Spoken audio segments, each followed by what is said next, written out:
Il-Prim Ministru Malti Joseph Muscat kien ċar ħafna meta fuq is-CNN kien mistoqsi dwar ir-Russja u l-attakk fuq l-ajruplan MH17. Saħaq li s-sitwazzjoni fir-Russja hija waħda kritika u stqar li m'hemm ebda għażla għajr li mill-aktar fis possibbli tittieħed azzjoni.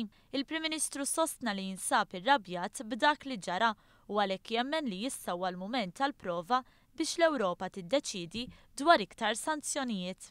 I think that what happened, we as politicians, as decision makers, as leaders, cannot just play as if, well, you know, Russia's a big country, let's go slow. There's nothing to go slow about now. Il-Prim Ministru tkellem ukoll dwar is-sitwazzjoni ekonomika f'pajjiżna u l-immigrazzjoni. Fakkar kif Malta għandha t-tielet l-akbar tkabbir ekonomiku fl-Ewropa, żieda fl-impjiegi u rata baxxa fil-qatt. Iżda fl-istess ħin qiegħda tiffaċċja l-kriżi tal-immigrazzjoni irregolari. Ma nqasx li jenfasizza l-ħtieġa ta' politika konkreta min-naħa tal-Unjoni Ewropea. Dan fl-istess ħin li elenka s-soluzzjonijiet li jaraw għal din l-isfida. Clear immigration policy where we promote legal migration from other parts of the world to Europe, and I believe that Europe needs the right sort of migration management that there is in other parts of the world.